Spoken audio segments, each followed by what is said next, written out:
questions? I just asked you, are you having fun? And does this kind of prove, what it means to kind of just stick with it and gut things out and your time will come? Absolutely. I've definitely been able to see the fruits of my labor. This is I don't think it's a coincidence, but my grandfather passed away in January of COVID, and his saying to us was always keep the faith, and so that's been something that's been very near and dear to my heart, to keep the faith and just never give up and to never fold. And so it's been really sweet. I grew up a Clemson guy. I've been a Clemson guy my whole life, and to finally be getting an opportunity to contribute and make a difference on the field, it means a whole lot. So I'm having a lot of fun too. Just trying to enjoy this last year and knowing that I'll be hanging it up in a couple months after we finish the season. I'm just trying to have fun with it and enjoy it as much as I can. So You being a Clemson guy, was your grandfather a Clemson guy? he was, yeah. My whole family's diehard Clemson, so I've been a Clemson man my whole life and always will be. So, yep. Was that an easy decision for you in recruiting? Because it was originally a walk-on. Was it a grade year? I can't remember. It was a walk on, Just an preferred walk original on. walk-on, Yeah. right? You could go somewhere else and play, but walk-on here. Was that an easy decision? It was for me, honestly. Like both my parents went to Clemson. My older brother was at Clemson. I knew that this was the only place I really wanted to be. I was either going to come here and be a student, or I was going to come here and play ball. And Coach Sweeney gave me an opportunity to play ball, and so it was a no doubter for me. So it was really sweet to be able to be a part of the team and the program over the last 5 years. And I've been able to do a lot of cool things. Been able to win a lot of games with a lot of cool people, and so it's been sweet for me. So. What was the wait like? It's been a long wait. Was there ever a time where you thought, I don't know about this? Absolutely. There are a lot of times in the waiting process that it gets easy to have a lot of doubt and have a lot of fold and wanting to fold, and just give in to the pressure of just outside noise and just people that don't really understand what it's like to be on the inside. And I mean, you're playing and you're competing with the best guys in the country every day, and a lot of people back home and just different people just don't really understand the level of the competition that you're going against. And so a lot of times they put a lot of pressure. They're asking you why you're not playing or why you might not be in there. And so a lot of times it just gets tough having to explain yourself and just try to tell people that it's just different and people are really really good. And so to finally be getting an opportunity, it's really sweet. The Lord's blessed me a lot this year, and I'm super thankful to be able to contribute in any way that I can. And I want to always stay ready to hopefully make a play if an opportunity presents itself. Was Chad Deal at Bowling Springs when you were there? He was. So Chad is another guy that made the most of an opportunity. Maybe not as physically gifted as other people, strong as an ox. Did he have an impact on you?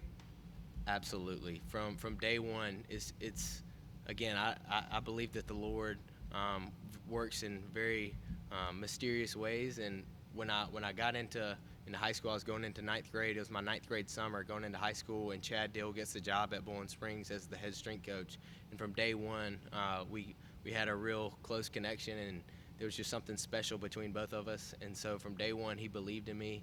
When I didn't believe in myself, or if I was doubting myself, he was constantly telling me that I was the best football player he'd ever seen. And he'd played with guys at Burns and at Clemson that were unbelievable. And so to hear him say that time and time again is really sweet. And then he's part of the reason that I am here, because he obviously has the connections with Coach Pierman and Coach Sweeney and those guys, and they were able to get me. He was able to put in a good word to me, or for me, to the coaches. And so for him to go to bat for me to a program like this meant a whole lot. And so he came with me when I came as a recruit to the NC State game my senior year of high school that we almost lost. It went into overtime. They missed the field goal. We ended up winning. I talked to Coach Sweeney after the game, and that's when he gave me the preferred walk-on spot. So Chad Dill has been a huge influence in my life and me being here. So. I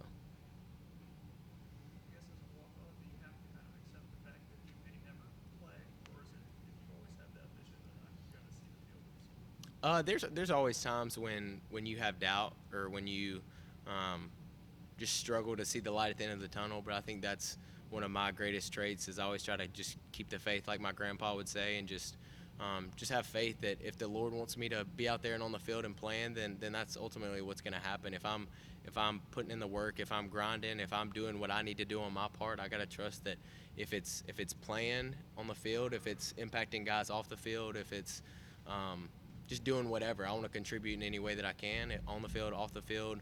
in the guys' lives, whatever it may be. And so there are times when it gets tough, but I think if I remind myself of my purpose and my why of being here, which is to ultimately make a difference and impact guys' lives that are younger than me and the guys around me, I think I'll never lose faith, because I know that my purpose is that, and it's not necessarily being on the field playing. So How did you impact those younger guys? How do you work on that? just really making sure, like, when they come in, it's a very difficult transitioning in from high school to college and playing at this level, and with study hall and with tests and with everything going on, there's always so much stuff. And so just helping guys make that transition, whether it be taking them out to get a meal or meeting with them after practice or just helping them understand the playbook. And so fortunately, the Lord, I mean, I've been here a long time. I know the playbook. I know how things are ran. I know how to be successful in a program like this. And so I try to do anything that I can to introduce guys to that, so that they're prepared and that they know what's coming. So. Is there expectations with your head coach being a former walk-on or offensive coordinator being a former walk-on, both played wide receiver, that, hey, I got to go out here and show them what I can do, because they maybe expect more from walk-ons? Oh yeah, there's definitely a standard at walk-on here at Clemson, because Coach Sweeney always expects above and beyond from a walk-on, because obviously guys, we don't come in on scholarship, and so obviously the goal is to one day hopefully get put on scholarship and earn an opportunity to play or do whatever. But you can't be, if you're going to be a walk-on at Clemson, you can't be a guy that is cutting corners. You can't be a guy that's missing classes, that's missing tutors, that's missing study hall, that's not showing up for workouts. You got to be a guy that's a grinder, just a blue collar, put your nose down and just grind. And so if you want to be successful as a walk-on, then that's what it takes, and that's what Coach Sweeney and Coach Elliott and all the coaches that were walk-ons and know what it means to walk on a team, that's what they expect, because they've been through it themselves.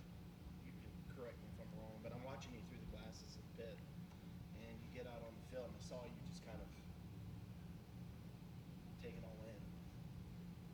Are you taking this all in now that you've got your chance to be a man? I'm at Heinz Field, like, Yeah.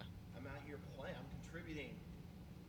Yeah, it's been a really long and cool journey, and so being in my 5th year and to be able to go out and contribute and to play in a field like Heinz Field, where the Steelers play and where there's so much history, it's I don't know. I'm just trying to make sure that I'm always super aware of the moment and just really in the present and just appreciating where I am, and that I've only got a couple more months of doing this before I'm just in school trying to finish my master's. And so I'm just trying to soak it all in and enjoy it and just be really be in the now. So sweet. Go ahead. So you also have, like, Barry Richards as a walk-on and Aaron Hudson, as a walk-on. Is there just a camaraderie among those guys that you guys are having to kind of grind in the same way? Yeah, there's definitely a camaraderie amongst the walk-ons. I think we all kind of know what it takes and know what the standard is at walk-on here at Clemson, and so we want to, first and foremost, when you come in, the main goal is to just be a guy that is a scout team guy and can be successful on scout team and really make sure that the other side of the ball gets the best look as possible. And so for 3 years, that's what I did. And so I showed up every day trying to give Coach Venables and the defensive guys, A.J. Terrell and Trayvon Mullen and Isaiah Simmons and Dorian O'Daniel, all those guys that have been uber successful at Clemson and in the NFL. Like, I'm competing against those guys every single day. And a lot of the walk-ons are on scout team to start off with. So it's fun to get to compete against the best guys in the country that are now playing in the league, and so it makes you better. I'm hopefully trying to make them better, and then it's just fun. You just got to enjoy it. So. Well, you can prepare for a wet ball game by wet balls during practice. It's almost like, I mean, they're talking about low temperature 28, so high temperature 55, so it's going to get cool quickly. Can you wear a muff? You wear the muff for fun? You have hand warmers in there? What do you do? Just hope that my training's capable of being able to prepare when it's a little bit tougher, when the conditions are tough. Coach Sweeney says that and Coach Batson says you always fall to the level of your training whenever it gets tough. And so I've been training, I've been preparing for this moment for 4 years, been back deep catching punts, and so I'm hoping that I'll be ready for that moment. And then I love wearing sweatbands on my wrist. I feel like it gives me a little bit more traction for the ball whenever it hits my hand. So just trying to stay mentally and physically ready. When you're back deep at punt return, and I'm not playing a ton on offense, so I just gotta make sure that I stay loose, make sure that I stay ready, and that I just don't let the magnitude of the moment get too big. And so I just really try to make sure that I stay calm, keep my emotions at a minimum, and just go out there and perform. And so that's what I'm going to try to do again, regardless of the conditions. Any questions on Zoom for Will?